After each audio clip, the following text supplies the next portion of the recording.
Muy buenos días a todos y muchísimas gracias por invitarme a hablar sobre este importantísimo tema que nos ayuda a ver cómo hacerle frente al desafío climático hoy y el futuro gracias a CIED, al gobierno de los Países Bajos y a Colombia y a todos los aquí presentes. Quisiera resaltar un par de cosas. ¿El micrófono está funcionando? Quisiera empezar por preguntar si funciona el micrófono. Perfecto, entonces voy a hablar un poquito más duro si no me oyen bien atrás.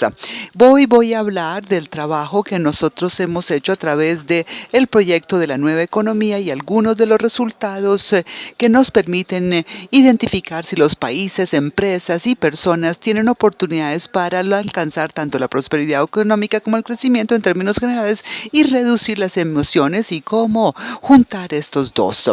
En primer lugar, quiero contarles sobre el proyecto de la nueva economía que fue creado en el 2013 por 7 países, Colombia incluida, uno de los principales países en la constitución de este grupo, y querían responder el interrogante crítico de si se puede alcanzar el crecimiento económico y la acción climática, y estos países se hicieron esta pregunta porque en sus países al formular las políticas medioambientales tuvieron que enfrentar muchos obstáculos, dijeron no se puede hacer una acción climática porque vamos a perder oportunidades y empleos. Entonces crearon una comisión de 28 exmandatarios, ministros de Hacienda, presidentes de grandes corporaciones y jefes de entidades económicas y financieras para mirar cómo responder a esta pregunta, leer la literatura y poder encontrar respuestas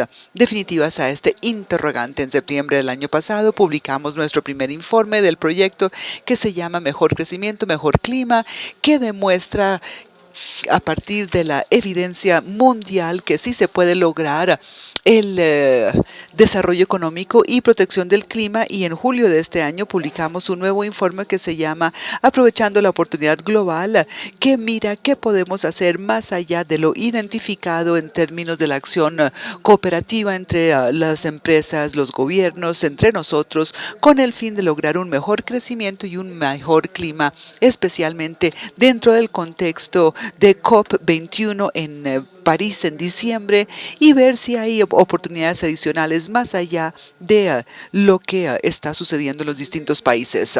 En cuanto a la comisión, esta es presidida por el presidente Felipe Calderón, expresidente de México, y Nicholas Stern, Lord Nicholas Stern del Reino Unido, pero como bien pueden ver, tenemos un grupo ilustre de personas y hay comisionados de diferentes partes del mundo, expresidentes, Helen Clark, primer ministro de Nueva Zelanda, el de Mozambique, también tenemos exministros de Hacienda como Trevor Manuel de Sudáfrica, al igual que los jefes de las principales organizaciones internacionales que se ocupan de temas económicos, el Banco Mundial, la OCDE y otras empresas tan importantes como Unilever.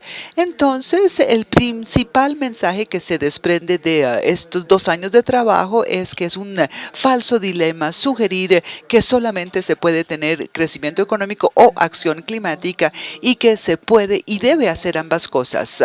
En el largo plazo, el crecimiento económico sin tener en cuenta el cambio climático, pues no será sustentable, el crecimiento se verá erosionado. Veremos cómo el progreso social alcanzado, sacar a la gente de la pobreza. Si tenemos cambio climático, el impacto de lo anterior, bueno, el impacto logrará revertir las tendencias de crecimiento de los anteriores. No hay que escoger entre uno y otro, y lo que necesitamos es tener ambas cosas. En cuanto al último informe de este año, y esto lo voy a pasar rápidamente para luego mostrarles algunas cifras y gráficos que ilustran estos puntos, los principales resultados y hallazgos que sí se pueden tomar acciones.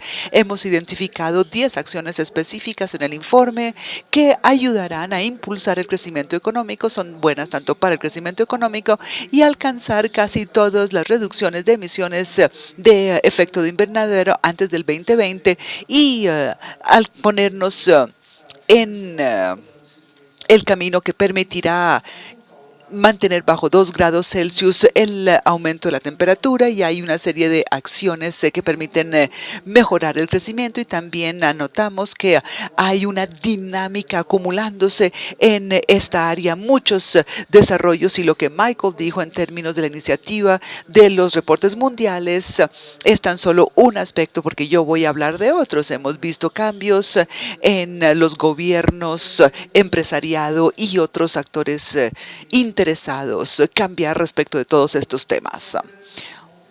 Como les decía, se pueden crear alianzas y asociaciones de múltiples actores para acelerar el ritmo.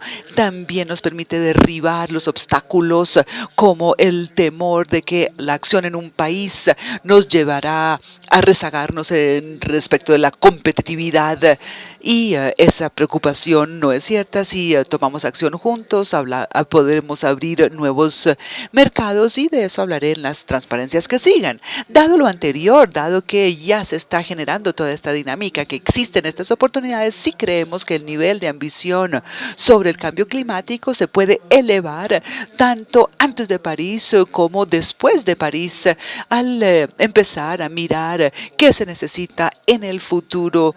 Como dijo Lawrence Tubiana en la videoconferencia, hay mucho que hacer antes de París y plantear en París. Hay nuevos desarrollos y cosas muy emocionantes, y también habrá mucho trabajo que hacer después de París, y parte de nuestro informe demuestra que existen oportunidades post-París que son económicamente razonables, pero se necesita un acuerdo climático internacional sensato. Una de las razones por las que nosotros y la Comisión Global creen que se está generando toda esta dinámica en torno a la economía baja en carbono es que por primera vez hemos desarrollado más capacidad de generación eléctrica baja en carbono que la de los combustibles fósiles, y hemos alcanzado por primera vez ese punto de inflexión de desarrollar más energía eléctrica baja en carbono que de combustibles fósiles, y eso es a la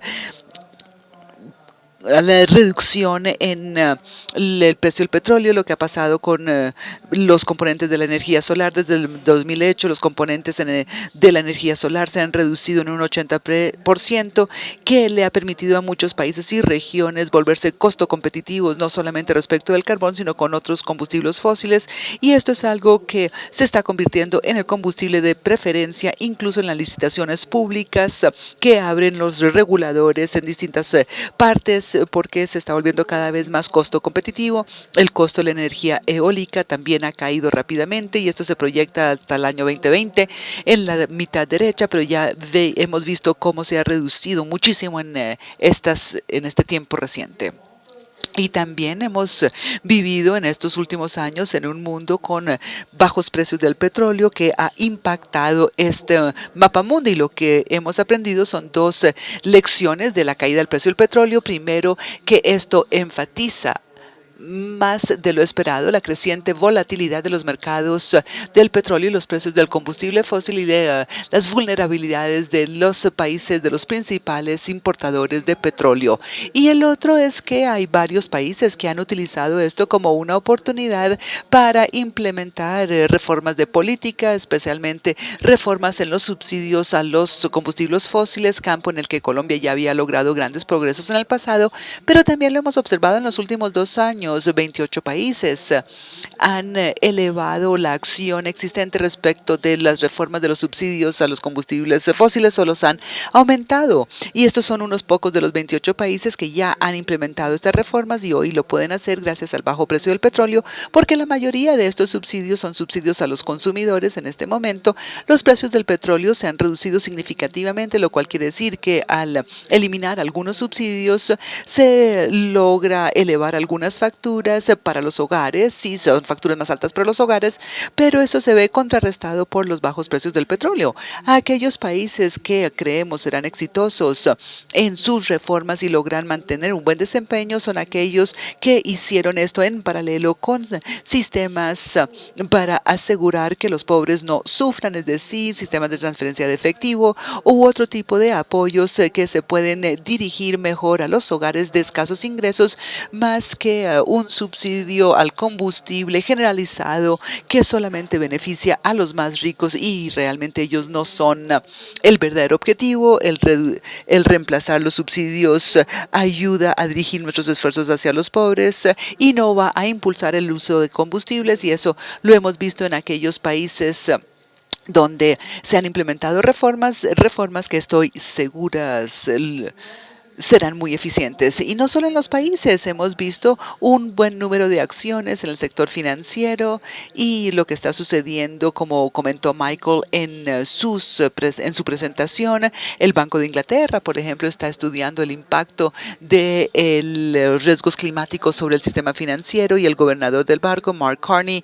ha sido una persona que es muy futurista, y la semana pasada pronunció un discurso ante el Lloyd de London magnífico, donde dijo explícitamente que el cambio climático y los impactos climáticos son un riesgo para el sistema financiero y que debe considerarse en la regulación financiera futura y la forma como estamos abordando nuestro sistema financiero. China también es un país muy futurista, ha desarrollado un sistema financiero verde y está estudiando cómo hacerlo de manera holística e integrada en China, con el marco legal indicado, los incentivos de política correctos y con la información indicada. Y también tenemos el grupo del G20 que le ha pedido a la Junta de Estabilidad Financiera que haga un estudio que revise los riesgos relacionados con el clima en el sector financiero, que será presentado a la cumbre del G20 el mes entrante en Turquía.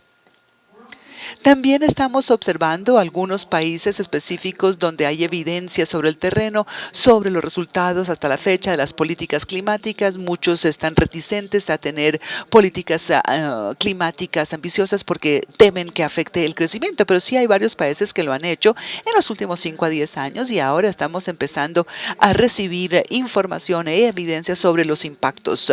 Cuando miramos este gráfico, vemos países o regiones o provincias como British Columbia de Canadá, quien tiene un impuesto al carbono y lo ha ido elevando, y ha visto que las emisiones se redujeron en un 4% entre el 2008 y 2012, mucho más rápido que el resto de Canadá, donde se vio un aumento en las emisiones en ese mismo lapso, pero su PIB se le ha hecho seguimiento al de la provincia y al de todo el país, y vieron que este gravamen les ayudó a recaudar fondos que pueden utilizar para efectos productivos. Suecia tiene un impuesto al carbono desde los 70, es decir, hace muchísimo tiempo. Han elevado el impuesto, que ahora es más o menos 150 euros por tonelada de carbono, que es bastante alto comparado con los demás países del mundo, y ellos tuvieron un fuerte crecimiento del PIB mientras lograron reducir emisiones una y otra vez. Y esto es cierto no solo en Europa, lo estamos observando en Estados Unidos. Vemos que tenemos la iniciativa regional de gases de efecto de invernadero para los estados más orientales, que redujeron las emisiones mucho más rápidamente que los demás estados de Estados Unidos, mientras que simultáneamente alcanzaron un mejor y mayor crecimiento económico y no fueron penalizados de manera alguna por esta acción climática. Lo mismo es cierto para Brasil, y esta es una historia de cómo Brasil ha abordado la deforestación, pero el PIB ha aumentado desde 1990 de manera importante y las emisiones se han reducido. Entonces vemos que hay creciente evidencia en los distintos países y regiones del mundo que demuestran que se puede tener tanto crecimiento como acción climática. Bueno, ¿y cómo están las cosas hoy día? Y al estar tan cerca de París y del acuerdo que se desprenderá de París, Lawrence comentó esta mañana que hay un buen número de INDCs y las metas específicas de los diferentes países, y muchos de estos países, al igual que Colombia, y nuestro colega Sandoval resaltó cómo varios de estos países han realizado un proceso de evaluación exhaustiva del potencial de mitigación, de reducción de emisiones, qué sectores, cómo hacerlo, y este tipo de análisis se están traduciendo en planes concretos. Otros no han sido tan exhaustivos, pero sí han presentado sus expectativas de lo que podrían hacer para reducir las emisiones. Y en general tenemos 146 países que hasta la fecha han anunciado sus presupuestos, incluyendo incluyendo la semana pasada, como varias economías lo hicieron, y esto cubre el 85% de las emisiones globales, lo cual no es nada malo.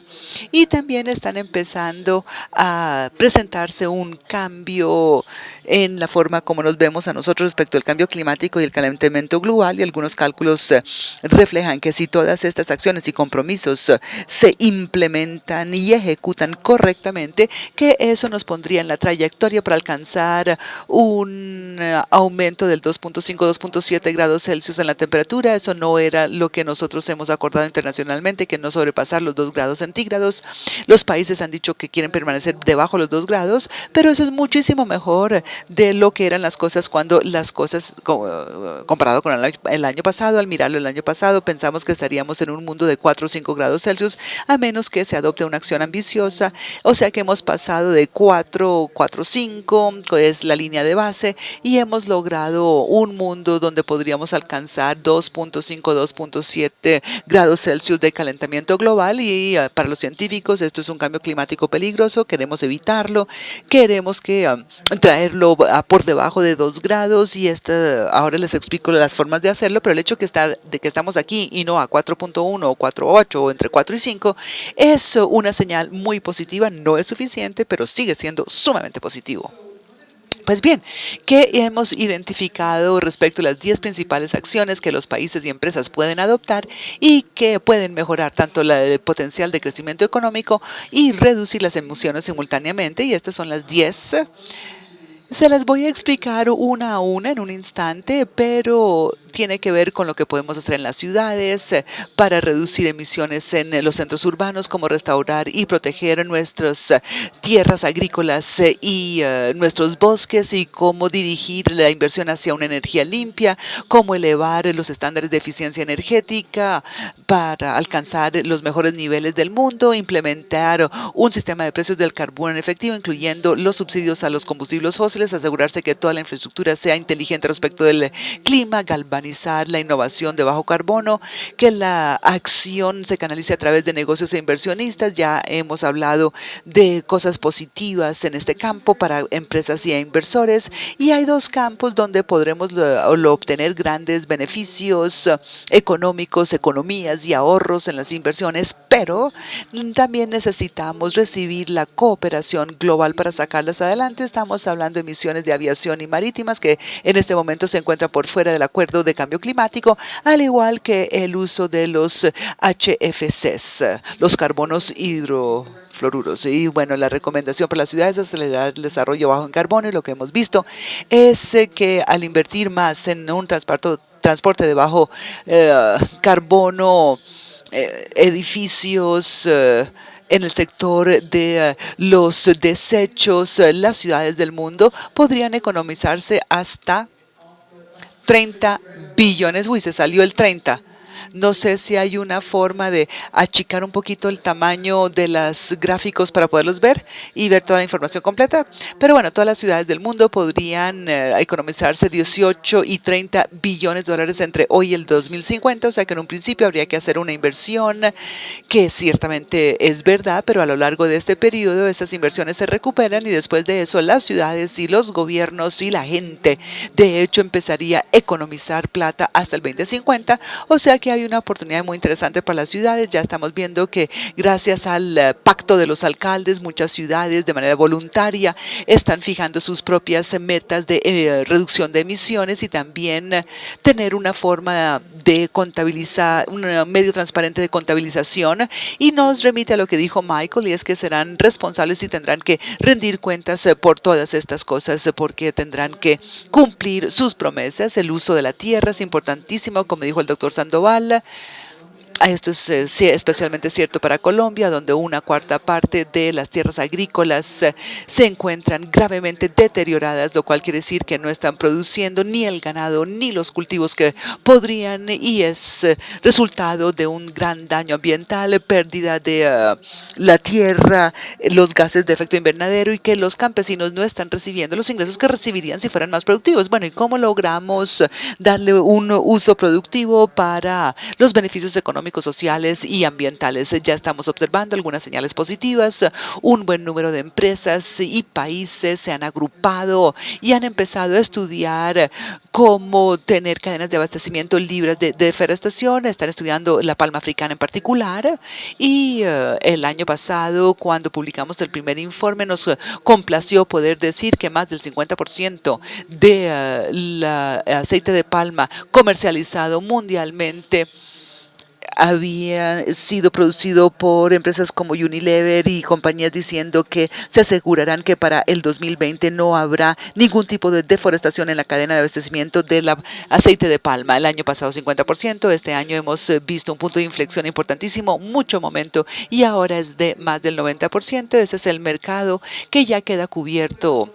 Entonces se están mirando otras materias primas, soya, pulpa y papel, ganadería. En cuanto a la restauración de la tierra, en el Níger, en el África, vemos una actividad de restauración de tierras e inversiones en educación e información, y esto la ha ayudado a sacar a 1 millón de familias de la pobreza, duplicar sus ingresos, mejorar la seguridad alimentaria en la región y también reducir significativamente las emisiones. Y esto va más allá del Níger. Hay ejemplos interesantes en China y otros países del mundo, y estamos estudiando cómo escalar estos esfuerzos y difundir este tipo de actividades por el mundo entero.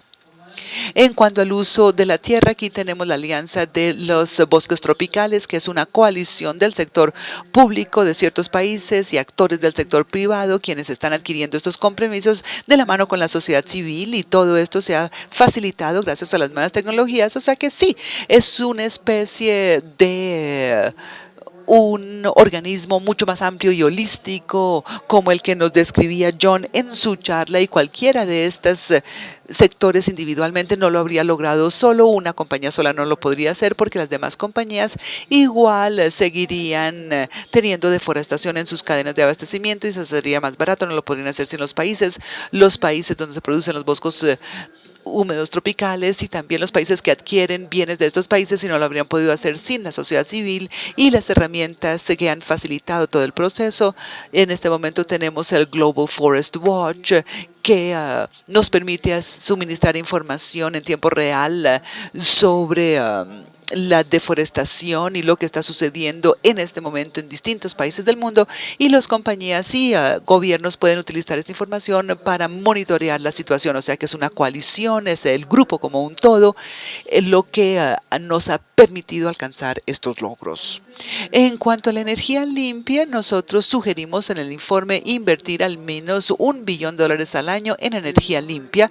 De hecho, ya vemos que muchos sistemas energéticos son limpios, pero todavía tenemos mucho combustible fósil, pero estamos empezando a ver un cambio en el 2014, que ya es una mayor generación con energías limpias en el 2014 que con combustibles fósiles, y esa inversión debe dirigirse hacia la energía limpia. Con esto se logran grandes economías y ahorros en el largo plazo, y necesitamos invertir en energía eólico o solar. No habrá más costos en el futuro, como bien sabemos. Esto se compara con los precios tan volátiles y costos de los combustibles fósiles, o sea que esto puede arrojar economías y ahorros. Y también hemos observado, además de los beneficios que les he resaltado en cuanto a la reducción de costos, también hemos visto un enorme aumento de productividad y mucho crecimiento en términos de los renovables, con la misma cantidad del 2014,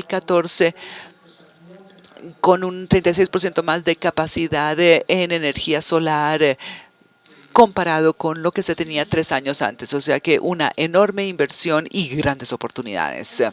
La eficiencia energética es un campo que ha sido dejado de lado y es crítico. Aquí se pueden lograr economías inmediatas invirtiendo en energía, en eficiencia energética, y reducir los costos de la generación y consumo de energía y electricidad. Parte del análisis ha sido hecho a través de la Agencia Internacional de Energía, y se calcula que para el año 2035 Si se implementan ciertas medidas de eficiencia energética, se pagarán a sí mismas y nos arrojarán grandes rendimientos, sino que nos economizarían 18.000 millones de dólares para ese momento.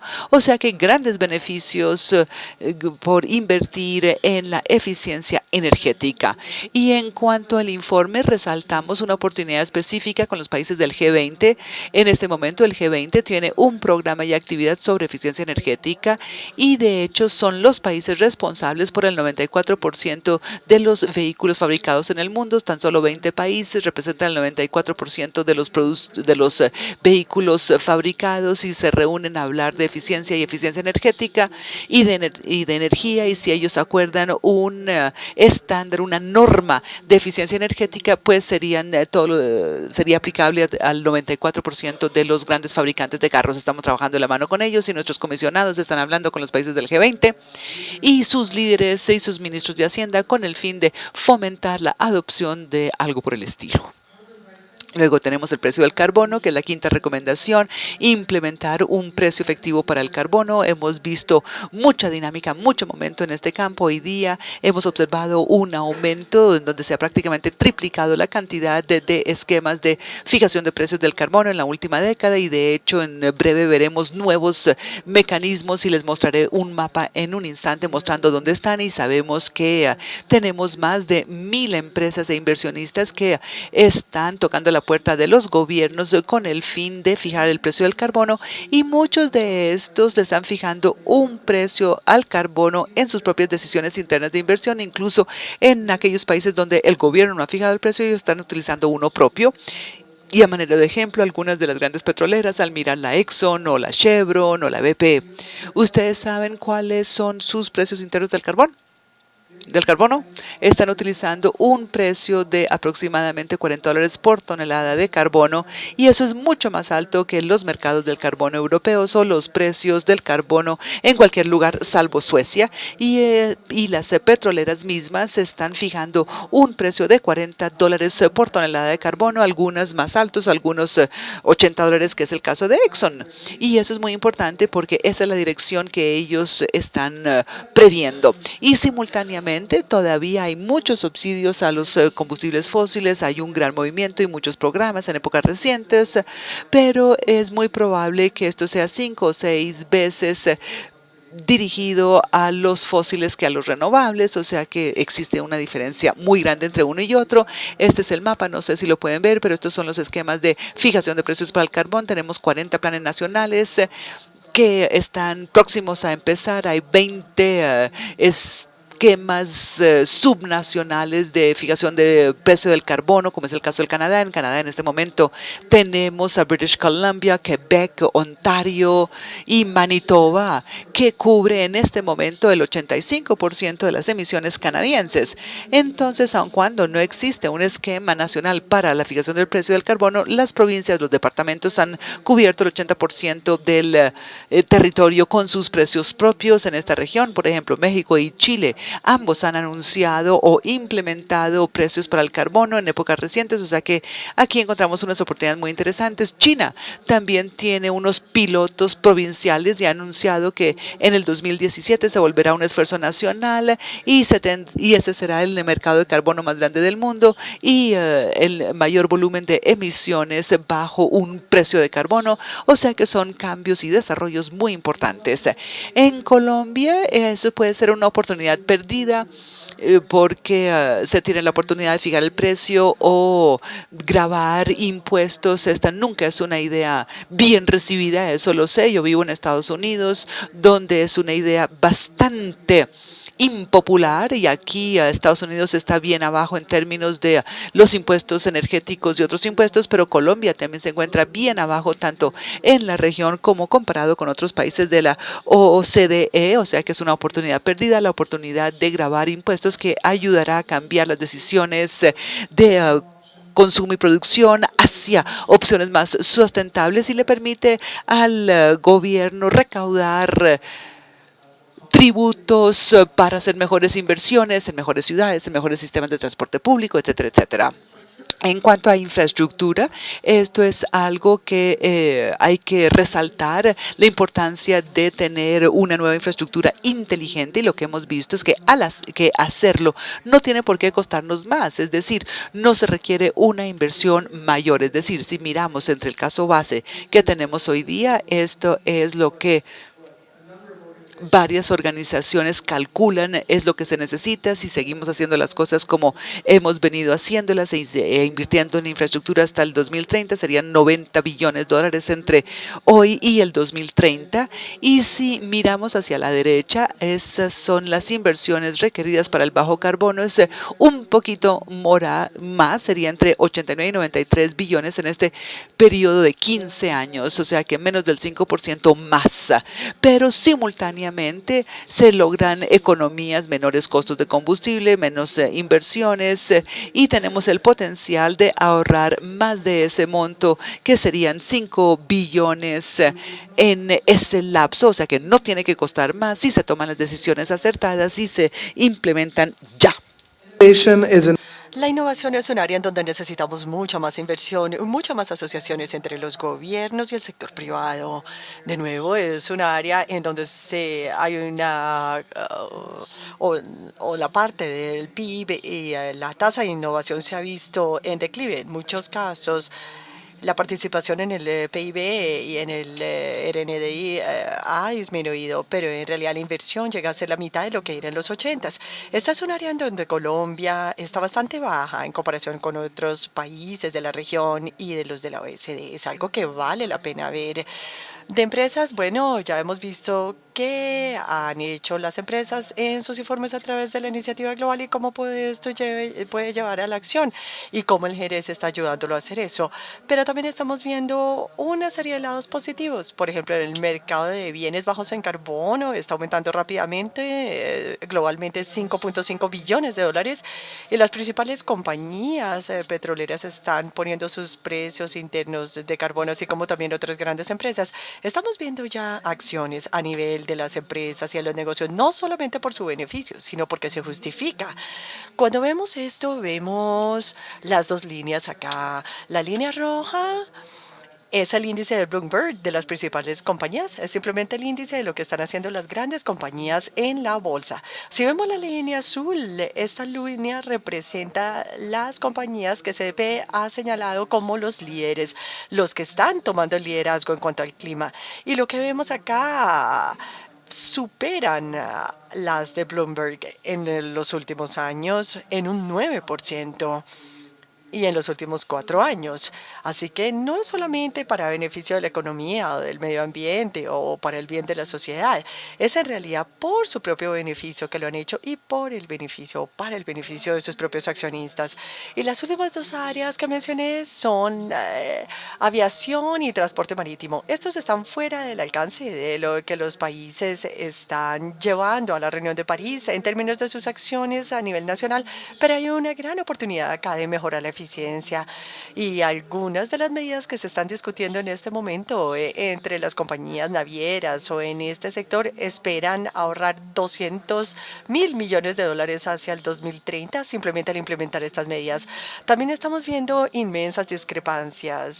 Los tanqueros petroleros más deficientes los más eficientes utilizan un quinto del combustible que los menos, así que los que estén utilizando los menos eficientes estarán pagando altísimos fletes por el transporte de su petróleo. Lo mismo con las aerolíneas. Hay grandes diferencias de eficiencia entre el mejor y el peor equipo en términos de las aerolíneas, así que hay muchas oportunidades de mejora. Y la última línea de acción es los HFCs, hidrofluorocarbonos. Bajo el protocolo de Toronto hay discusiones para bajar su nivel. Ahora, las principales compañías que ya lo han hecho, por ejemplo, Coca-Cola o cerveza Heineken, han instalado refrigeradores libres de HFC y han tenido grandes beneficios al hacerlo. Inicialmente hay que hacer una inversión en cuanto hay que reemplazar los refrigeradores antiguos, pero luego tienen grandes ahorros. Este es el tipo de áreas en donde un estándar del gobierno puede ayudar a adelantar y a implementar estas acciones. Al mirar estas 10 recomendaciones en general, lo que hemos visto es que nos pueden llevar casi al final del camino en cuanto a lo que necesitamos para cumplir con los 2 grados. Entonces, si seguimos como si nada, estaríamos con 69 gigatoneladas de emisiones cada año. Con cada una de estas podríamos bajarlas a la mitad. Hay ciertos traslapos en las diferentes medidas. En lo rojo vemos en nuestro análisis, sacamos estos traslapos, fuimos bastante conservadores. Pero aún si sacamos esta superposición, veremos que de los 27 gigatoneladas que tendríamos que reducir entre el business as usual para el 2030 y lo que necesitamos para cumplir con el escenario de los 2 grados, podríamos obtener de 16 a 26 gigatoneladas. O sea, podríamos obtener todo esto solo de estas 16 medidas, de estas 10 medidas que llevarían crecimiento, prosperidad económica y utilidades a las empresas. Así que debemos optar por ellas. Muchas gracias.